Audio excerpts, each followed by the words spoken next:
Here naspe Givarku, alas Ardvera Kalan, Iana Ushla. Curtin Egan's Cork Silver Faulta is Feheroiv, go Ostonhefield and O'Cod Specialta Starulshaw. Gone Egan's Cork Silver, Weakus O'Cree, Div Illa, as of Takun Vet in or Danta Anot. Winigi Tanab Osaniha. Reverend Bishop Buckley, Deputy Lord Mayor Collins, esteemed guests, Egan's Cork Silver is delighted to welcome you here tonight on this very special occasion. Indeed, a historical occasion. Egan's Cork Silver is deeply appreciative of your attendance and wish you to enjoy the occasion. Tá ásarin go bhfuil fear úsal taka chun cainte linn agus chun an balúcáin siodra cuinecáin speisialta seo a heola. Fear ó bhaid crumme atá linn gus níl dautar be gur fear an féine. Starí den sco isha Sean Abistín ó Maracú, Múntóir, Leachtóir, Olive, Scéalaí, Árání, is fear a cá gáthréimhse mar Hanadóir. Tá sé cóganóthach is a bhí riamh, ag scríomh, ag díspóireacht is ag caint sna man cumarsáide, banach déilis. Ladies and gentlemen, invited guests, Egan's Cork Silver is delighted to have a very special scholar and writer to address you this evening and launch its unique 1916-2016 commemorative jewellery collection, which is on display here before you. John A. Murphy, Emeritus Professor of Irish History, University College Cork, is a proud Macrumpian, the youngest of 4 children whose father Tade won an All-Ireland football medal with Cork in 1911. His mother, Eileen Banny Veracú, Nellie to family and friends, a Gaelic leaguer, was very musical and an acclaimed singer. He commenced his teaching career in St Finbarr's College, Farranferris, becoming a lecturer in his beloved University College Cork in 1961 and was appointed Professor of Irish History in 1971. The regard his pupils and colleagues had for him and his work is wonderfully represented in essays in honour of John A. Murphy. He has received an honorary doctorate from the National University of Ireland and was Cork Person of the Year in 2005. John A.'s works include Ireland in the 20th Century, De Valera and His Times, The College, A History of Queen's University College, Cork, 1845 to 1945, Cuine Gáileach, McCurtain and McSweeney, where Finbar played. He has been an influential contributor to public debate through his articles, Senate and media contributions, especially in relation to the crisis in Northern Ireland. John A. Murphy has represented the National University of Ireland constituency from 1977 to 1982 and again from 1987 to 1992. Going to JA matches, storytelling and singing provide relaxation from what has always been a busy, active life. Walking to and from Douglas to UCC has kept him hardy and fit. But at the end of the day, he is at his best, giving a rendition of a good ballad. He's been known to add a verse or two in the Spalpeen Phonach of a Sunday night. Egan's Cork Silver is delighted that he has taken time out to launch the unique 1916-2016 commemorative jewellery collection this evening. It is opportune now to offer the floor to the man who has lectured to the Queen, Emeritus Professor John A. Murphy.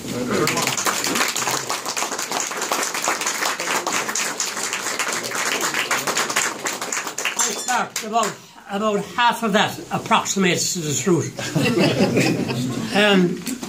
The real questions being muddled around are, is he too old for this class of thing? What's he going to be talking about? Will he sing? And I can answer none of those questions. But first of all, I have to talk briefly about Egan Republican Silver, the new imprint, so to speak, of the additional business imprint of Victoria Antiques. And we all wish them well with this particular enterprise. I think it's very imaginative of them to call themselves after this particularly interesting episode. in early 20th century Cork history. During the Civil War, which could be described as a rearguard action where the victims had no hope of winning, but in the meantime they holed up in Cork, you could call it that, for 3 months in the summer of 22, during which jewellers like Egan's found it impossible to send their stuff to Dublin to be hallmarked and so on.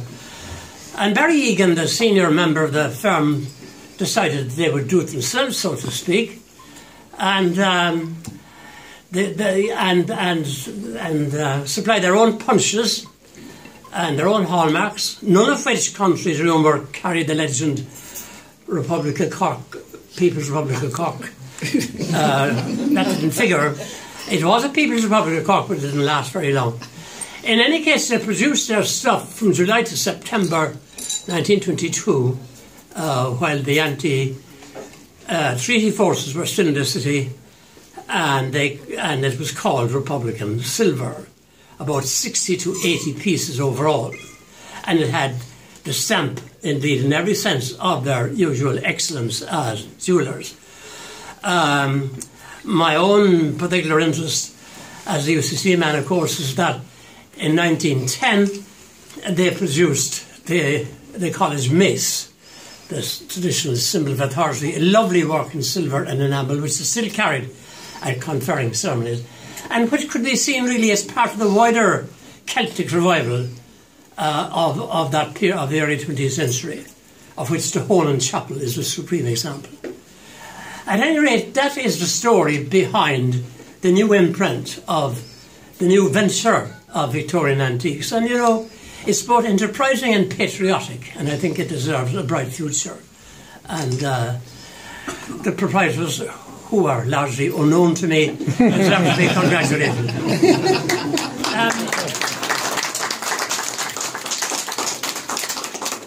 And the second point, the more general point I want to make, is that the connection between commerce and, if you like, patriotism. During the Easter Rising, a British officer called Lieutenant General Redmond Howard was able to look out his hotel window at the crowd in O'Connell Street scurrying away with copies of the proclamation. And he wrote in his diary, "By George, one day when these beggars are hanged, I bet that'll be worth $5 apiece." In fact, in 2008, at Adam's auction in Dublin, a copy of the proclamation fetched €390,000. And though that price fell considerably, because the few remaining copies are passing through different hands all the time, during the recession then, from 2008 onwards, it reached much lower prices. But just again, it has picked up in London markets particularly. And these memorabilia are being flogged all the time. The proclamation, of course, is the prize exhibit, but there are medals and coins and so on. And quite recently, Diarmuid Ferriter expressed himself very annoyed with this degrading traffic in patriotic souvenirs. He's a bit too young to be putting on these puritanical airs. But there is a school of thought which feels that somehow anything to do with pure patriotism shouldn't so be soiled by recourse to trafficking of any kind. Baloney. And of course that's nonsense, because the essence of the human being is trafficking, and indeed it's a service to the memory of the people who died that their memory is being cultivated in this way. Like the whole Celtic revival, out of which much of modern Ireland sprang culturally, couldn't have happened unless people actually made things and sold things. And similarly, we should laud the actions of people like the new Egan Republic of Silver for engaging in this altogether praiseworthy enterprise. The only criterion one should apply to these matters is the thing well made? Is it artistically viable? Does it deserve, or as Oscar Wilde said, there are no such things as bad books. They're either well written or or poorly written. And the same is true of a range of jewellery. The third point I want to make in tonight's proceedings is that almost entirely the items on display exhibit the tricolour. The tricolour is the dominant feature of these various items of jewellery. And 2016 is also the anniversary of the centenary of the tricolour, for all practical purposes. It appeared much earlier, of course, in Irish history. Daniel O'Connell, despite what many people would find hard to believe about him, displayed at one stage sprigs of orange and of green in his lapel. So, in the Louis-Philippe Revolution of 1830, but above all in the Second French Republic of 1848, the tricolour became very well known. And copied from the French original, obviously, brought home to Waterford by Thomas Francis Marr. But thereafter mostly forgotten. It became a bit of a Fenian flag, but the dominant Irish flag was green. When Patrick Pearse issued instructions to the volunteers in March 1915, just a month before the Rising, he reminded the volunteers that there were so many different variations of the Irish flag knocking around, that the Irish flag, he said, is the green flag with the gold harp on the green background. So that even a month before the Rising, the tricolour wasn't yet kind of recognised. Though it had been seen at the funeral of O'Donnell and Rossa, for example, on Rossa's coffin. But it was, for example, the colour orange was suspect to most Irish nationalists. Most of our ancestors of the kind of green Catholic nationalist persuasion regarded orange with great suspicion, if not hostility, because orange was the colour of their oppressors from the 1790s on to the 1840s. The Orange Man was hostile to Irish national aspirations.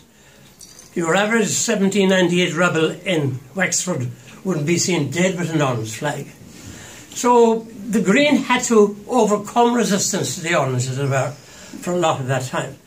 But after 1916, the Rising and the executions firmly established the tricolour throughout the general election 1918 and so on as the new national flag. Now, it had two connotations.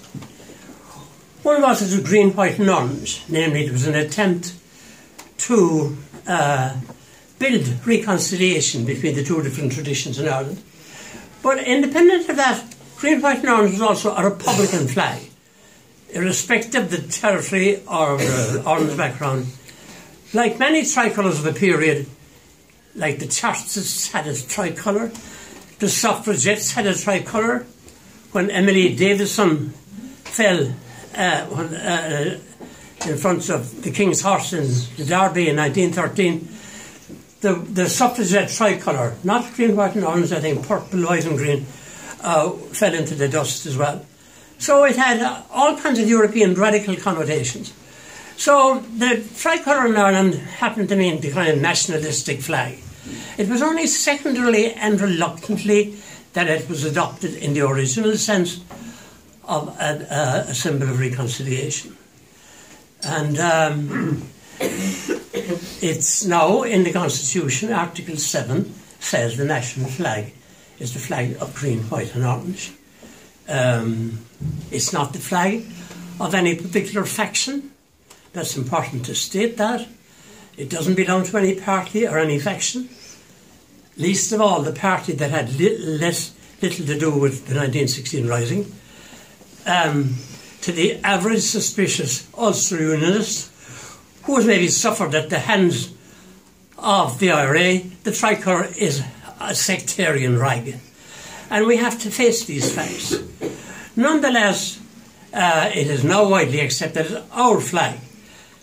And it's the flag of the state as well. It's the flag which the football fans proudly carry. And let's hope that it will be accepted in its original intention, which was a noble intention, that the formerly hostile two traditions in Ireland would become friends and reconciled. Yeah. That's certainly what Thomas Davis intended, that most articulate and unselfish of all Irish patriots, who were subject to the same self-deceptions that all nationalists were, namely that Irishmen were really only a kind of Irish people who hadn't woke up to the fact that they were Irish, and it was only British conspiracy which kept us apart. These sentiments are in the 1916 proclamation, by the way. But allowing for that, Thomas Davis' sentiments could not be better, because the only political philosophy that ever mattered in Ireland was the philosophy of the United Irishmen, of which Davis' work was a restatement. So, kind of naive in all that he was, we should remember him.